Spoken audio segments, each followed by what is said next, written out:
ఈ ఉరుకుల పరుగుల కాలంలో కళ్ళకు అందంగా కనిపించేలా బాగా పాలిష్ పట్టిన రైస్ని తినడమే స్టేటస్గా పెట్టుకొని రోగాలను కొని తెచ్చుకుంటున్నాము.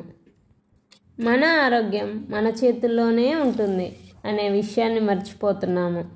ఎంత ఎక్కువ పాలిష్ పడితే అంత త్వరగా డయాబెటీస్, బీపీలకు దగ్గరవటం ఖాయం.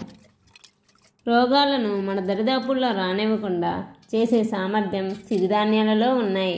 ఎందుకంటే వీటికి ఔషధ గుణాలు పుష్కలంగా ఉన్నాయి.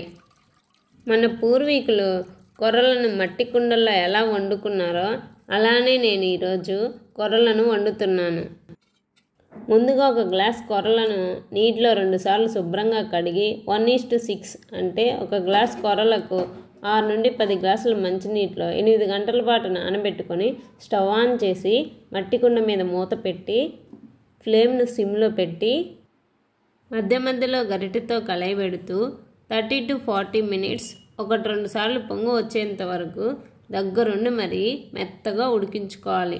ఇంకేముంది, అయిపోయింది. వేడివేడిగా తినేద్దాం అనుకునేరు. అలా అనుకుంటే పప్పులో కాలేసినట్లే. అబ్బా ఏంటమ్మా ఈ ఎటకారం అని అనుకోకుండా కొద్దిగా ఓర్పుతో వినండి మరి. గ్యాస్ బంద్ చేసి స్టవ్ మీద నుండి కుండను జాగ్రత్తగా దించి పక్కన పెట్టి ఇప్పుడు కుండ మీద మూత పెట్టి 4 నుండి 6 గంటల పాటు పులియబెట్టాలి. అదేనండి కుండలో పెరుగు తోడుకున్నట్లు. వైట్ లేయర్ వచ్చే వరకు వెయిట్ చేసి ఇప్పుడు ఒక ఉల్లిపాయను ఒక చిన్న పచ్చిమిర్చి కాంబినేషన్లో పెరుగులో తింటుంటే కడుపు చల్లగా ఉంటుంది. ఆహా ఏమి రుచిగా ఉంటుందో కదా. మరి గ్యాస్ సమస్యతో బాధపడుతున్న వారికి మంచి రిలీఫ్ ఇస్తుంది ఈ కొర్రలన్నం.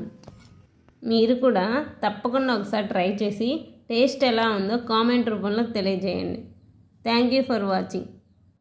ఈ రెసిపీ మీకు నచ్చినట్లయితే please like, share and subscribe.